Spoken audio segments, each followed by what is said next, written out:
Giving birth to a child is the happiest thing for every couple in the world, right? That to a male child. At that moment of time, maybe the term apple in the eye does not mean much for them, I guess, because nor my parents have seen an apple or I had an eye.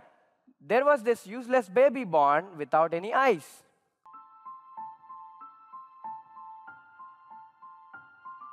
दोस्तों, वो कहते हैं ना, जिस जिस पर ये जग हंसा है उसने इतिहास लिखा है।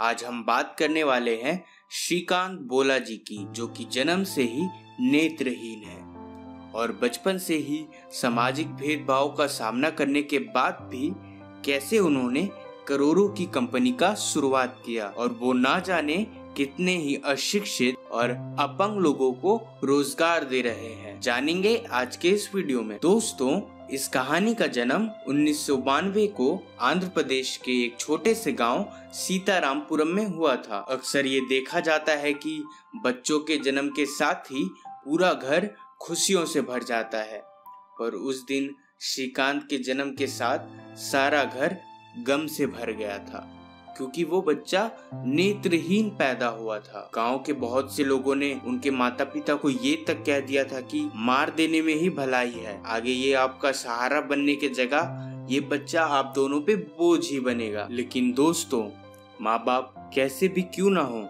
और कैसे भी हालत में क्यों ना हो, वो अपने बच्चे के बारे में ऐसा सोच भी नहीं सकते। श्रीकांत के पिता एक छोटे किसान थे और उनके घर की आर्थिक स्थिति भी अच्छी नहीं थी। फिर भी उन्होंने श्रीकांत का पूरा ध्यान रखा और उन्हें एक आम बच्चे की तरह पास के एक सरकारी स्कूल भेजा। हालांकि श्रीकांत का ये अनुभव अच्छा नहीं रहा। नेत्रहीन होने के वजह से उन्हें हमेशा लास्ट बेंच पे बैठाया जाता था और वहाँ उन्हें हर कोई हीन भावना से देखता था। यहाँ तक कि उन्हें स्पोर्ट्स एक्टिविटीज में भी भाग नहीं लेने दिया जाता था। श्रीकांत के बचपन के कुछ साल ये सब सहते हुए बीते। फिर उनके पिता उन्हें अपने साथ खेत में ले जाने लगे ताकि वो उनका हाथ बटा सके, लेकिन वहाँ भी वो कोई मदद नहीं कर पाते थे। लेकिन श्रीकांत के पिता ये जानते थे कि उन्हें पढ़ाई का बहुत शौक है, इसलिए घर के सारे बड़े लोगों से सलाह मशवरा करने के बाद उन्होंने श्रीकांत का दाखिला शहर में नेत्रहीन बच्चों के लिए एक विशेष स्कूल में करवा दिया। वहाँ वो जल्दी अपने मेहनत और लगन के दम पर क्लास के टॉपर बन गए। साथ ही वो वहाँ स्पोर्ट्स एक्टिविटीज में भी हिस्सा लेने लगे। और अगर खेल की बात करें तो श्रीकांत को चेस और क्रिकेट बहुत पसंद था। आगे चलकर उन्होंने अपनी कड़ी मेहनत के बलबूते आंध्र प्रदेश स्टेट बोर्ड से 10वीं की परीक्षा दी और लगभग 90% नंबरों के साथ पास आउट हुए, जिससे उनके घर में खुशियों की लहर दौड़ गई। और फिर आगे की पढ़ाई के लिए उन्होंने 11वीं में साइंस लेने का मन बनाया, पर आंध्र प्रदेश स्टेट बोर्ड ने ये कहकर उनका एप्लीकेशन टाल दिया कि 11वीं में नेत्रहीन बच्चे साइंस सब्जेक्ट को चूज नहीं कर सकते। लेकिन उन्होंने निराश होकर बैठने की जगह अपनी टीचर के सहायता से इस नियम के खिलाफ आवाज उठाई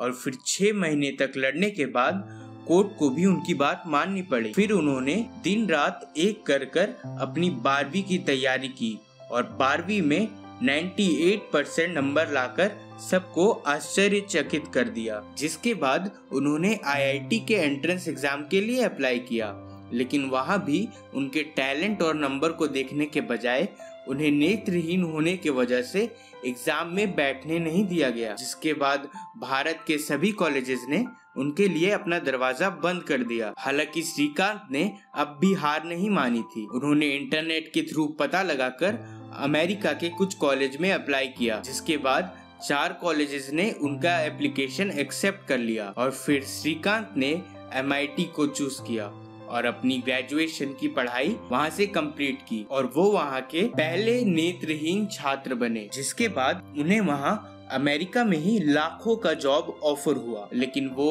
अपने जैसे बहुत सारे दिव्यांगों की मदद करने का सपना लिए भारत वापस आ गए। उन्होंने शारीरिक रूप से कमजोर लोगों को प्रोत्साहित करने का काम शुरू किया, जिससे समाज में उनको सम्मानजनक स्थान दिलाया जा सके। और फिर उन्होंने बोलंत इंडस्ट्रीज नाम की कंपनी की शुरुआत की, जिसमें उन्होंने दिव्यांगों की आर्थिक मदद करने के लिए उन्हें नौकरी दी और जीना सिखाया। दोस्तों, इसी लड़के के लिए कभी किसी ने कहा था कि ये अपने माँ बाप पे बोझ बनेगा।